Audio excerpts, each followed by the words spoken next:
Welcome to rhythm of learning. ഇന്നത്തെ ക്ലാസ്സിൽ നമ്മൾ പഠിക്കാൻ പോകുന്നത് വളരെ ഇമ്പോർട്ടന്റ് ആയിട്ടുള്ള ടോപ്പിക്സ് ആണ്.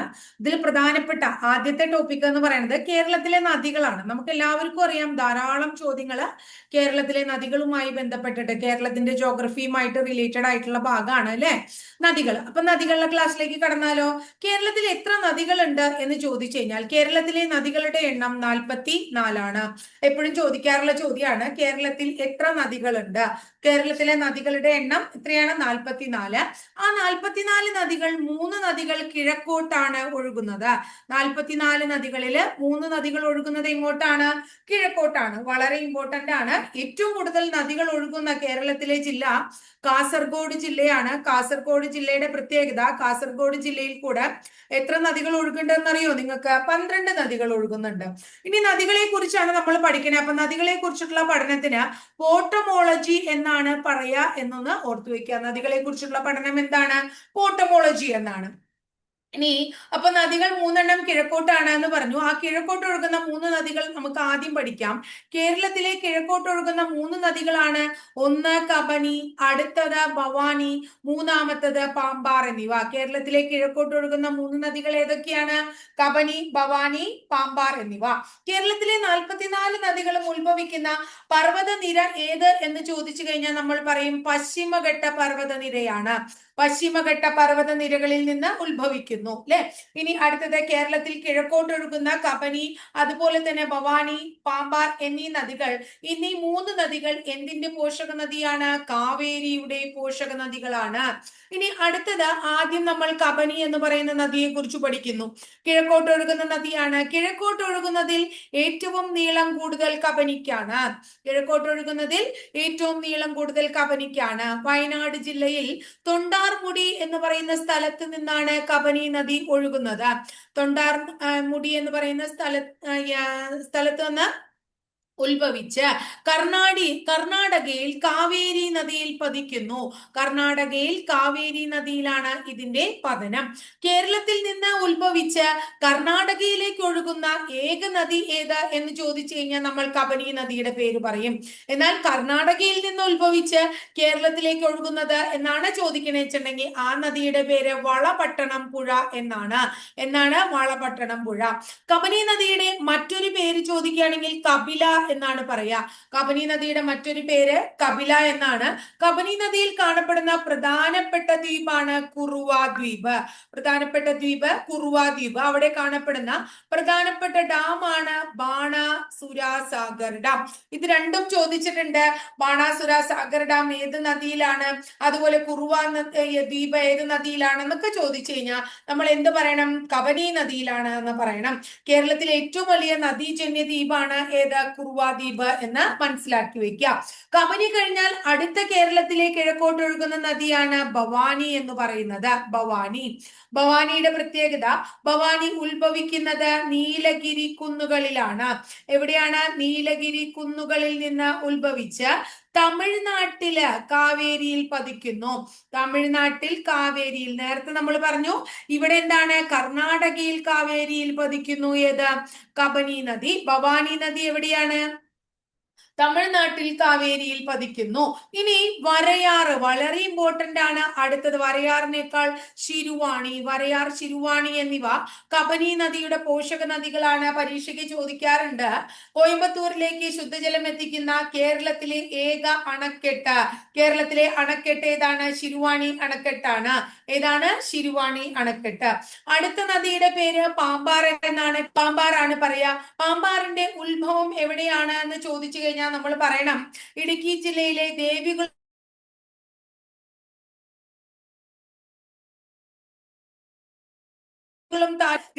എന്ന് പറയുന്ന താലൂക്ക് ഉണ്ട്.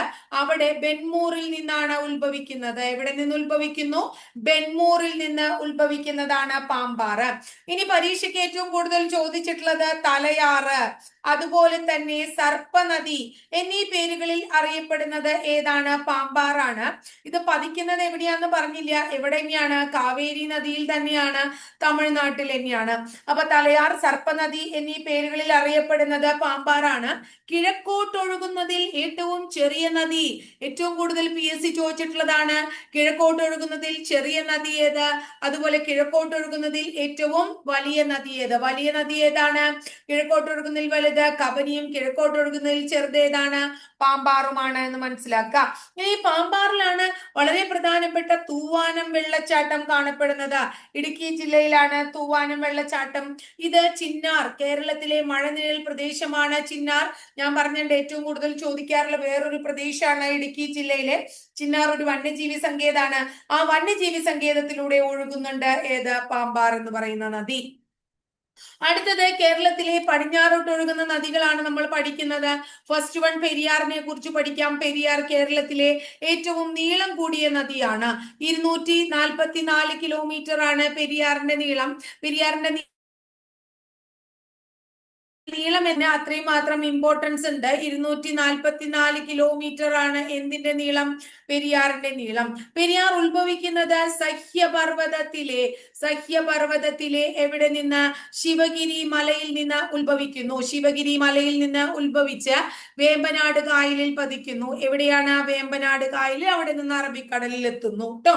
ആലുവയിലെത്തുമ്പോൾ ഇത് രണ്ടായി പിരിയുന്നു. ഒന്ന് മംഗലം പുഴ, എന്താണ്? മംഗലം പുഴ എന്നും, അടുത്തത് മാർത്താണ്ഡൻ പുഴ എന്നും. മംഗലം പുഴ എന്നും മാർത്താണ്ഡൻ പുഴ എന്നും ആലുവയിലെത്തുമ്പോൾ പെരിയാർ രണ്ടായി തിരിയുന്നു.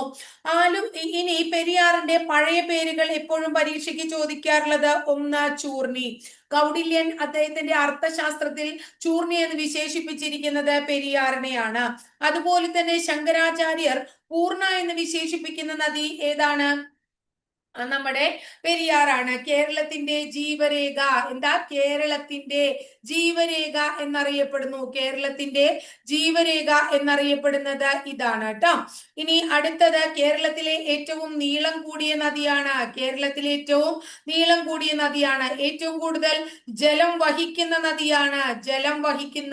കേരളത്തിൽ ഏറ്റവും കൂടുതൽ ജലം വഹിക്കുന്ന നദിയാണ് കേട്ടോ. കേരളത്തിൽ ഏറ്റവും കൂടുതൽ ജലം വഹിക്കുന്ന നദിയാണ്. അതൊരു പ്രധാനമാണ്. കേരളത്തിൽ ഏറ്റവും കൂടുതൽ അണക്കെട്ടുകളുള്ള നദിയാണ്. കേരളത്തിൽ ഏറ്റവും കൂടുതൽ വൈദ്യുത പദ്ധതികളുള്ള നദിയാണ്. ഇതൊക്കെ തന്നെ ഏതാണ്? പെരിയാറാണ് എന്ന് മനസ്സിലാക്കുക. പെരിയാറിന്റെ പോഷക നദികളാണ്, ഒന്ന് മുതിരപ്പുഴ. എന്താണ് പെരിയാറിന്റെ പോഷക നദികൾ ഏതൊക്കെയാന്ന് പറഞ്ഞേ? ഒന്നിന്റെ പേര് മുതിരപ്പുഴ എന്നാണ്. പെരിയാറിന്റെ പോഷക നദികൾ മുതിരപ്പുഴ. വളരെ ഇമ്പോർട്ടന്റ് ആയിട്ടുള്ള ചോദ്യങ്ങളാണ് ഇതൊക്കെ, പരീക്ഷയ്ക്ക് ചോദിച്ചിട്ടുള്ളതാണ്. മുതിരപ്പുഴ, അതുപോലെ തന്നെ ചെറുതോണി. മുതിരപ്പുഴ കഴിഞ്ഞാൽ പിന്നെ പെരിയാറിന്റെ വളരെ പ്രധാനപ്പെട്ട ഒരു പോഷക നദിയാണ് ഏതാന്ന് പറയുന്നത്? ചെറുതോണി. മുതിരപ്പുഴയുണ്ട്, അതുപോലെ തന്നെ ചെറുതോണി പെരിയാറിന്റെ പോഷക നദിയാണ്. ചെറുതോണി. അതുപോലെ തന്നെ ഇടമലയാറ്. ഏതാണ്? ഇടമലയാറ്. പിന്നെ മുല്ലയാറ്. ഏതാണ്? മുല്ലയാറ്. അതുപോലെ തന്നെ കട്ടപ്പനയാറ്. ഏതാണ്? കട്ടപ്പനയാറ്. ഇതൊക്കെ തന്നെ പെരിയാറിന്റെ പ്രധാനപ്പെട്ട പോഷക നദികളാണ് എന്നും കൂടി നിങ്ങൾ ഓർത്തു വെക്കുക കേട്ടോ. അപ്പൊ ടീച്ചർ പ്രധാനപ്പെട്ടത് മാത്രമല്ല എല്ലാം തന്നെ ഉൾക്കൊള്ളിക്കുന്നുണ്ട്. നിങ്ങൾക്കിപ്പോ ഹോട്ട് ടോപ്പിക്സ് സാധാരണ രീതിയിൽ എടുക്കുക, പ്രധാനപ്പെട്ട പോയിന്റുകൾ മാത്രം പറഞ്ഞുകൊണ്ടാണ് ഇത് ഞാൻ മാക്സിമം പോയിന്റുകൾ ഇതിൽ ഉൾക്കൊള്ളിക്കാനായിട്ട് ശ്രമിക്കുന്നുണ്ട്. ഇനി ഈ പെരിയാർ നദിയിലാണ് കേരളത്തിലെ ഏറ്റവും വലിയ ജലവൈദ്യുത പദ്ധതിയായ ഇടുക്കി പദ്ധതി സ്ഥിതി ചെയ്യുന്നത് എന്ന് ഓർത്തു വെക്കണം. വളരെ ഇമ്പോർട്ടന്റ് ആണ്. അതുപോലെ തന്നെ കേരളത്തിലെ പ്രശസ്തമായിട്ടുള്ള എന്താ പറയുന്നത് ജലവൈദ്യുത പദ്ധതിയായ ഇടുക്കി, അതുപോലെ പിന്നെ പള്ളിവാസൽ. ഏതാണ് കേരളത്തിലെ ആദ്യത്തെ ജലവൈദ്യുത പദ്ധതിയായിട്ടുള്ള പള്ളിവാസൽ? ഇതൊക്കെ തന്നെ ഏത് നമ്മുടെ നദിയിലാണ്? നമ്മുടെ പെരിയാർ നദിയിലാണ് എന്ന് ഓർക്കുക. പെരിയാറില് AD 1341 വളരെ പ്രശ്നം എന്നാണ് AD 1341 പെരിയാറിലുണ്ടായ വെള്ളപ്പൊക്കം. ആ വെള്ളപ്പൊക്കത്തിലാണ് കൊടുങ്ങല്ലൂർ തുറമുഖം നശിക്കണേ. മനസ്സിലായോ? അത് മുഖാന്തരം രൂപം കൊണ്ടതാണ് കൊച്ചി തുറമുഖം എന്നും കൂടി ഓർത്തു വെക്കാം. ഇനി പരീക്ഷയ്ക്ക് അതിനേക്കാൾ കൂടുതൽ ചോദിച്ചേക്കണത് 99 വെള്ളപ്പൊക്കത്തെ കുറിച്ചാണ്. കേട്ടിട്ടുണ്ടോ നിങ്ങൾ? 99 വെള്ളപ്പൊക്കം. എന്നാണ് 99 വെള്ളപ്പൊക്കം നടന്നത് എന്ന് ചോദിക്കും. എന്താ ഇങ്ങനെ ചോദിക്കണേന്ന് ചോദിച്ചാൽ 99 വെള്ളപ്പൊക്കം നടന്നത് 1921 കൊല്ലവർഷം 1099 എന്നുള്ളത് കൊണ്ടാണ് അതിനെ 99 വെള്ളപ്പൊക്കം എന്ന് വിളിച്ചിരുന്നത് എന്നും കൂടി ഓർത്തു വെക്കണം. ഇത്രയും പറഞ്ഞുകൊണ്ട് പെരിയാർ നമ്മളിവിടെ അവസാനിപ്പിക്കുകയാണ്. ഇനി നമ്മൾ അടുത്ത നദിയിലേക്ക് പോവുകയാണ്. അടുത്ത കേരളത്തിലെ പ്രധാനപ്പെട്ട നദി ഏതാണ്? ഭാരതപ്പുഴയാണ് അല്ലെ. ഭാരതപ്പുഴയ്ക്ക് 209 കിലോമീറ്റർ നീളമുള്ള വലിപ്പത്തിൽ 2ാം സ്ഥാനാണ് തമിഴ്നാട്ടിലെ ആനമല അല്ലെ. പശ്ചിമഘട്ടത്തിലെ ആനമലയിൽ നിന്ന് ഉത്ഭവിച്ച് അറബിക്കടലിലാണ് എന്ത് പതിക്കുന്നത്? ഭാരതപ്പുഴ പതിക്കുന്നത് എന്ന് ഓർത്തു വെക്കാം. ഏറ്റവും കൂടുതൽ ഭാരതപ്പുഴയുമായി ബന്ധപ്പെട്ടിട്ടുള്ള ചോദ്യം എന്താണ്? നിള എന്ന പേരിൽ അറിയപ്പെടുന്നു. അതുപോലെ തന്നെ പൊന്നാനി എന്ന പേരിൽ അറിയപ്പെടുന്നു. പണ്ട് കാലത്ത് പേരാർ എന്ന് വിളിച്ചിരുന്നതും ഇതിനെ തന്നെയാണ്. ചിറ്റൂരിൽ നമ്മുടെ ശോകനാശിനി എന്നറിയപ്പെടുന്നതും തുഞ്ചത്ത് രാമാനുജൻ എഴുത്തച്ഛനാണ് ശോകനാശിനി എന്ന് വിശേഷിപ്പിച്ചത്. അതുപോലെ തന്നെ കേരളത്തിലെ നൈൽ നദി എന്നറിയപ്പെടുന്നതും ഭാരതപ്പുഴ തന്നെയാണ്. ഇനി അടുത്തത് കേരളത്തിലെ 2ാമത്തെ വലിയ നദിയാണെന്ന് നമ്മൾ പറഞ്ഞു അല്ലെ. വളരെ ഇമ്പോർട്ടന്റ് ആണ്. ഇതിന്റെ പ്രധാനപ്പെട്ട പോഷക നദികളാണ് ഗായത്രിപ്പുഴ, അതുപോലെ തന്നെ അടുത്ത പുഴയാണ് കണ്ണാടിപ്പുഴ, അതുപോലെ തന്നെയാണ് കൽപ്പാത്തിപ്പുഴ. ഗായത്രിപ്പുഴ, കണ്ണാടിപ്പുഴ, കൽപ്പാത്തിപ്പുഴ. അതുപോലെ തന്നെ 2 പ്രധാനപ്പെട്ട പുഴകൾ നമ്മൾ നാഷണൽ പാർക്കായിട്ട് പാലക്കാട് ജില്ലയിലെ സൈലന്റ് വാലി പഠിച്ചപ്പോ നമ്മൾ തൂതപ്പുഴയെ കുറിച്ചും കുന്തിപ്പുഴയെ കുറിച്ചും പഠിക്കേണ്ടായില്ലേ. ആ സൈലന്റ് വാലിയിൽ നിന്ന് ഉത്ഭവിക്കുന്ന നദി, സൈലന്റ് വാലിയിലൂടെ ഒഴുകുന്ന നദി എന്ന് പറഞ്ഞിട്ട് നമ്മൾ പഠിച്ചില്ലേ. അപ്പൊ അതാണ് തൂതപ്പുഴ, കുന്തിപ്പുഴ തുടങ്ങിയ നദികൾ. ഇതൊക്കെ ഭാരതപ്പുഴയുടെ പോഷക നദികളാണ് എന്ന് ഓർത്തു വെക്കണം. കേരളത്തിലെ ഏറ്റവും വലിയ അണക്കെട്ടാണ് മലമ്പുഴ അണക്കെട്ട്. ആ മലമ്പുഴ അണക്കെട്ട് എവിടെയാണ്? ഭാരതപ്പുഴയിലാണ് കേട്ടോ. വളരെ ഇമ്പോർട്ടന്റ് ആയിട്ടുള്ള കുറച്ച് ഭാരതപ്പുഴയുമായിട്ട് റിലേറ്റഡ് ആയിട്ടുള്ള പ്രധാനപ്പെട്ട കാര്യങ്ങളാണ് നമ്മൾ പഠിച്ചത്. ഇനി അടുത്തത് ഭാരതപ്പുഴ കഴിഞ്ഞാൽ നിങ്ങൾക്ക് അടുത്തത് പഠിക്കാനുള്ള നദിയുടെ പേര് പമ്പ എന്ന് പറയുന്ന നദിയാണ് കേട്ടോ. അപ്പൊ പമ്പാ നദിയുടെ പ്രത്യേകത, പമ്പാ നദി 176 കിലോമീറ്റർ നീളത്തിലുള്ള പമ്പാ നദി കേരളത്തിൽ വലിപ്പത്തിൽ നീളത്തിൽ 3ാം സ്ഥാനാണ്. ഇതിന്റെ ഉത്ഭവം വളരെ പ്രധാനമാണ്. പുളിച്ചിമല. പുളിച്ചിമലയിൽ നിന്ന് ഉത്ഭവിക്കുന്നു, വേമ്പനാട് കായലിൽ പതിക്കുന്നു. പേരുകൾ അതിനേക്കാൾ പ്രധാനം ദക്ഷിണ ഭഗീരഥി. പലപ്പോഴും ചോദിച്ചിട്ടുള്ളതാണ്. ദക്ഷിണ ഭഗീരഥി എന്ന പേരിൽ അറിയപ്പെടുന്നു. അടുത്തത് ചോദിച്ചിട്ടുള്ളത് ബാരിസ് എന്ന പേരിൽ അറിയപ്പെടുന്നു. ഇനി പമ്പ എന്ന് പറയുമ്പോൾ തന്നെ നമുക്ക് മനസ്സിലാക്കാം കേരളത്തിന്റെ എന്താണ്? പുണ്യ നദിയാണ് അല്ലെ മക്കളെ. കേരളത്തിന്റെ പുണ്യ നദിയാണ്. ഇനി അടുത്തത് ഒരു കാര്യം കൂടെ പഠിക്കുക. മധ്യ തിരുവിതാംകൂറിന്റെ ജീവനാഡി എന്നറിയപ്പെടുന്നത് ഏതാണ്? പമ്പയാണ്. മധ്യ തിരുവിതാംകൂറിന്റെ ജീവനാഡി എന്നും ഇത് അറിയപ്പെടുന്നു. വളരെ ഇമ്പോർട്ടന്റ് ആയിട്ടുള്ള കാര്യമാണ് പറഞ്ഞത്. ഇവിടെ പഠിക്കാനുള്ള 1-2 കാര്യങ്ങൾ. ഒന്ന്, ആറന്മുള ഉത്രട്ടാതി വള്ളംകളി. ആറന്മുള ഉത്രട്ടാതി വള്ളംകളി ചോദിച്ചിട്ടുണ്ട്. അതുപോലെ തന്നെ ചമ്പക്കുളം. അടുത്തത് ചമ്പക്കുളം മൂലം വള്ളംകളി കേട്ടിട്ടുണ്ടോ? അതും എവിടെ തന്നെയാണ്? പമ്പാ നദിയിൽ തന്നെയാണ്. എന്താണ്? ചമ്പക്കുളം ട്ടോ.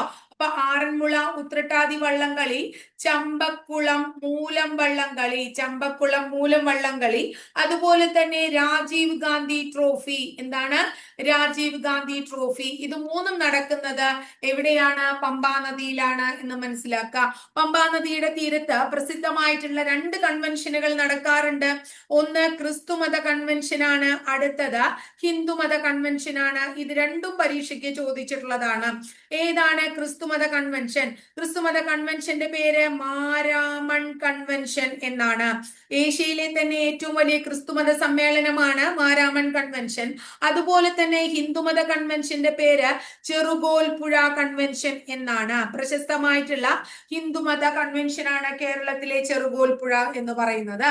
പമ്പാ നദിയെ മാലിന്യമുക്തമാക്കുക എന്ന ഉദ്ദേശത്തോടു കൂടി സെൻട്രൽ ഗവൺമെന്റ് ആരംഭിച്ച ഒരു പദ്ധതി ഉണ്ട്. അതിന്റെ പേര് പമ്പ ആക്ഷൻ പ്ലാൻ എന്നാണ്. ഓർക്കണം, പമ്പ ആക്ഷൻ പ്ലാൻ കൊണ്ടുവന്ന വർഷം 2003 എന്ന് ഓർക്കുക. ഇനി വളരെ ഇമ്പോർട്ടന്റ് ആയിട്ടുള്ള 2 ചോദ്യങ്ങളാണ്.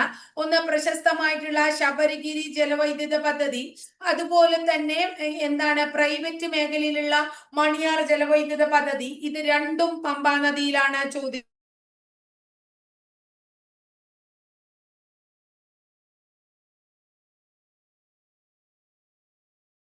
ചോദിച്ചിട്ടുണ്ട്. തേനരുവി എന്ന് പറയുന്ന വെള്ളച്ചാട്ടം, ഈ വെള്ളച്ചാട്ടവും പരീക്ഷയ്ക്ക് ചോദിച്ചിട്ടുള്ളതാണ്.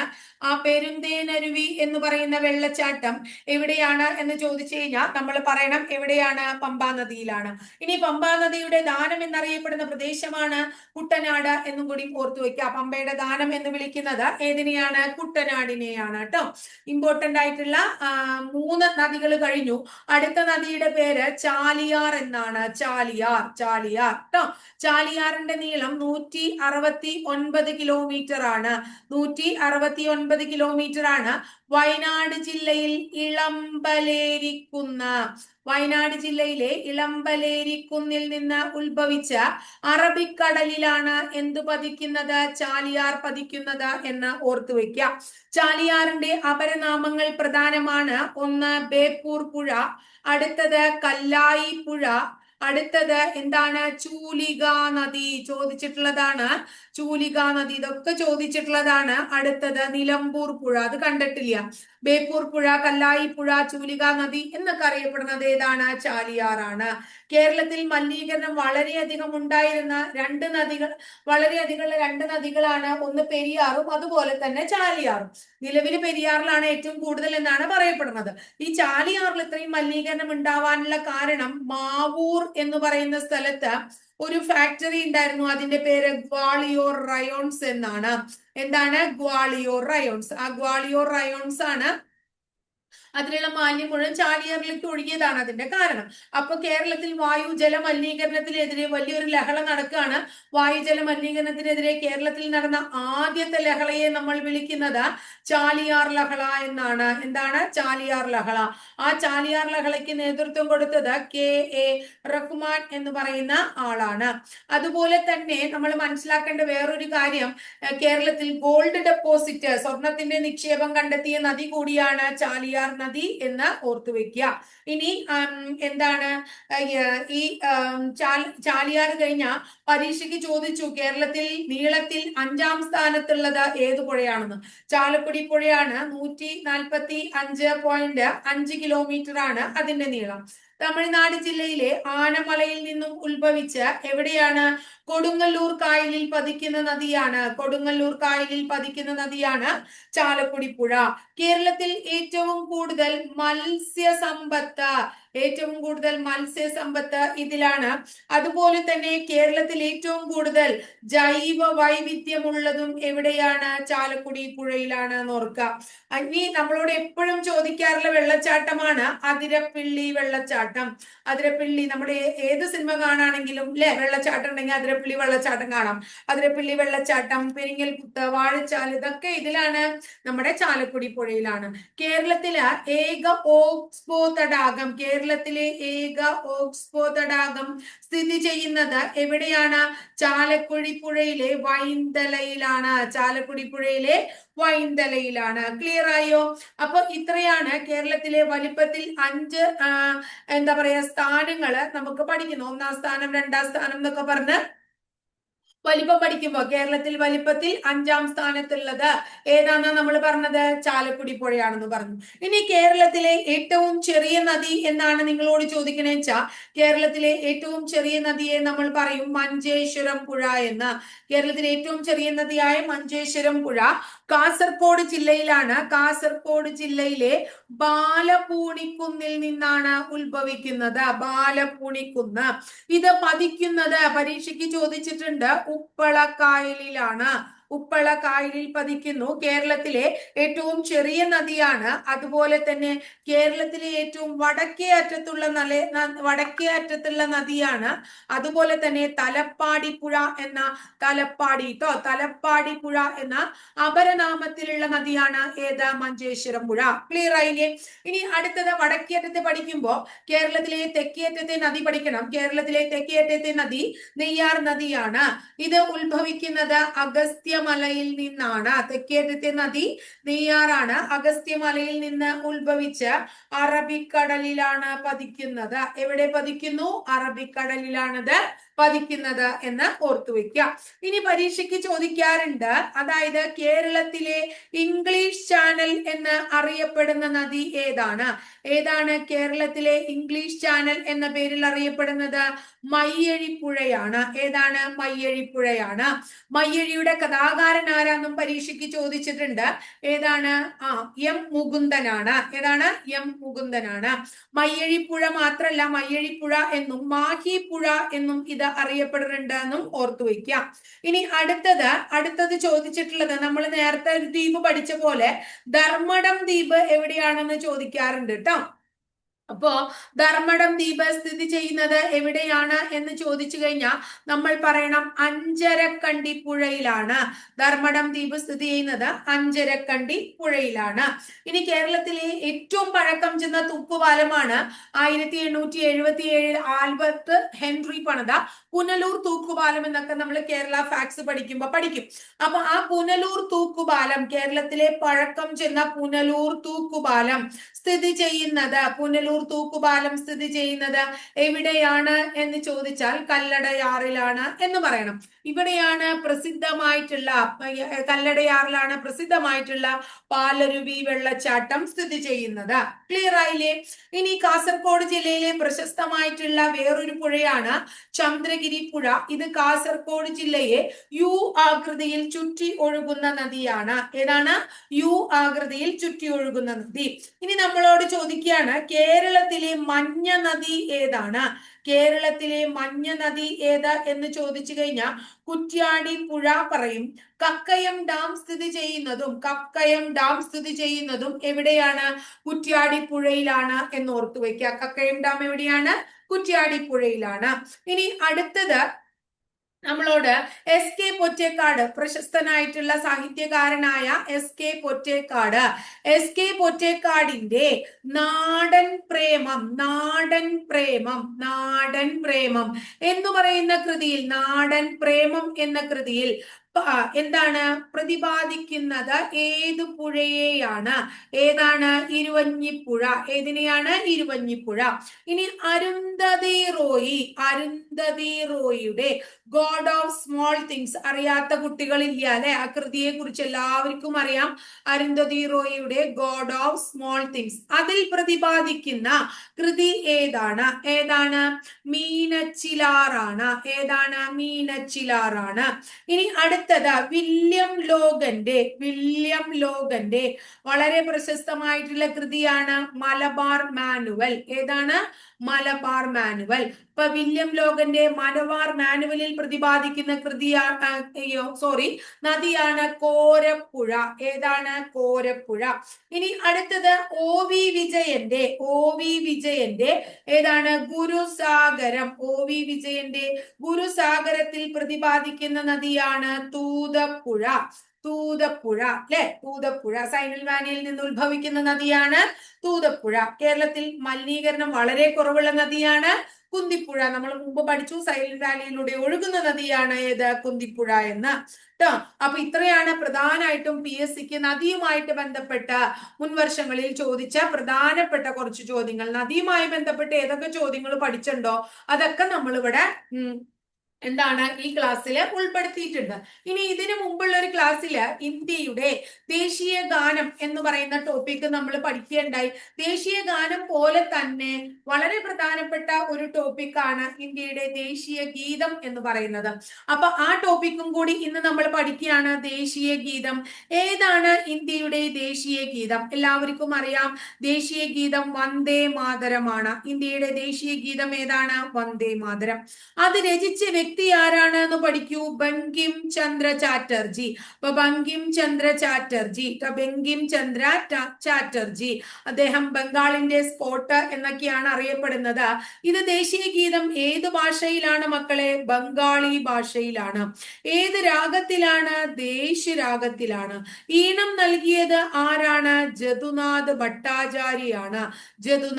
ഭട്ടാചാര്യാണ്. ഇതിന് ഇംഗ്ലീഷിലെ ട്രാൻസ്ലേഷൻ ഉണ്ട്. ഇതിന്റെ ഇംഗ്ലീഷ് ട്രാൻസ്ലേഷൻ നടത്തിയിരിക്കുന്നത് ആരാണ്? അരബിന്ദ് ഘോഷാണ്. അരബിന്ദ് ഘോഷാണ് നടത്തിയിരിക്കുന്നത്. ആ ഇംഗ്ലീഷ് ട്രാൻസ്ലേഷനെ വിളിക്കുന്ന പേര് ഇങ്ങനെയാണ്, മദർ ഐബോ ടു ദി എന്നുള്ളതാണ് ഇതിന്റെ ഇംഗ്ലീഷ് ട്രാൻസ്ലേഷൻ അറിയപ്പെടുന്നത്. ആലപിക്കാൻ എത്ര സമയം വേണം? 65 സെക്കൻഡ് ആവശ്യമാണ്. ആദ്യം ആലപിച്ചത് 1896 ഇന്ത്യൻ നാഷണൽ കോൺഗ്രസിന്റെ കൽക്കത്ത സമ്മേളനത്തിലാണ്. അതിന്റെ അധ്യക്ഷൻ ആരായിരുന്നു? റഹ്മത്തുള്ള സയാനി അധ്യക്ഷനായിരുന്ന 1896 ഇന്ത്യൻ നാഷണൽ കോൺഗ്രസിന്റെ കൽക്കത്ത സമ്മേളനത്തിൽ രവീന്ദ്രനാഥ ടാഗോർ ആയിട്ട് ഇന്ത്യയുടെ ദേശീയ ഗീതം ആലപിച്ചത്. 1950 ജാനുവരി മാസം 24 ഇന്ത്യൻ ഭരണഘടന ഇത് നമ്മുടെ ദേശീയ ഗീതമായി അംഗീകരിച്ചു. എവിടെ നിന്നാണ് ദേശീയ ഗീതമായ വന്ദേ മാതരം എടുത്തിരിക്കുന്നത്? ഏതിൽ നിന്നാണ്? ആനന്ദമഠം എന്ന നോവലിൽ നിന്നാണ്. ഏത് നോവലാണ്? ആനന്ദമഠം. ഈ നോവൽ എന്ത് പ്രമേയമാക്കിയിരിക്കുന്ന നോവലാണ്? സന്യാസി കലാപം. നമുക്കറിയാം ബംഗാളിലൊക്കെ നടന്നിട്ടുള്ള സന്യാസി കലാപം, ഭൂനികുതി വർധനവിനെതിരെ നടന്നിട്ടുള്ള സന്യാസി കലാപം അല്ലെ. അപ്പോ ബങ്കിം ചന്ദ്ര ചാറ്റർജിയുടെ ആനന്ദമഠം എന്ന നോവലിൽ നിന്നാണ് ഏതെടുത്തിരിക്കുന്നത്? ദേശീയ ഗീതമായ വന്ദേ മാതരം എടുത്തിരിക്കുന്നത്. ബംഗാളി ഭാഷ ദേശിരാഗം ജഗന്നാഥ് ഭട്ടാചാര്യ ഈണം നൽകി. ഇംഗ്ലീഷ് ട്രാൻസ്ലേഷൻ അരബിന്ദ് ഘോഷ് നൽകി. മദർ ഐബോ ടു ദി എന്നാണ് അതിന്റെ പേര്.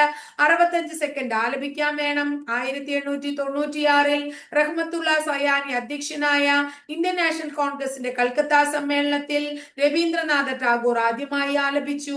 1950 ജാനുവരി 24 ഇന്ത്യൻ ഭരണഘടന, നമ്മുടെ ഇന്ത്യൻ നിയമനിർമ്മാണ സഭ, അങ്ങനെയാ പറയണ്ടേ, കോൺസ്റ്റിറ്റ്യൂന്റ് അസംബ്ലി ദേശീയ ഗീതമായിട്ട് ഇതിനെ വന്ദേ മാതരത്തെ അംഗീകരിച്ചു. രണ്ട് പ്രധാനപ്പെട്ട ടോപ്പിക്കുകളാണ്.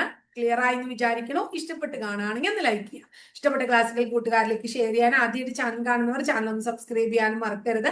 അതോടൊപ്പം ആ ബെല്ലൈക്കൺ കൂടി ഒന്ന് എനേബിൾ ചെയ്യുമ്പോൾ നമ്മൾ ഓരോ ദിവസം അപ്ലോഡ് ചെയ്യുന്ന വീഡിയോസ് കൃത്യമായിട്ട് നോട്ടിഫിക്കേഷൻ ആയിട്ട് ലഭിക്കുകയും ചെയ്യും കേട്ടോ.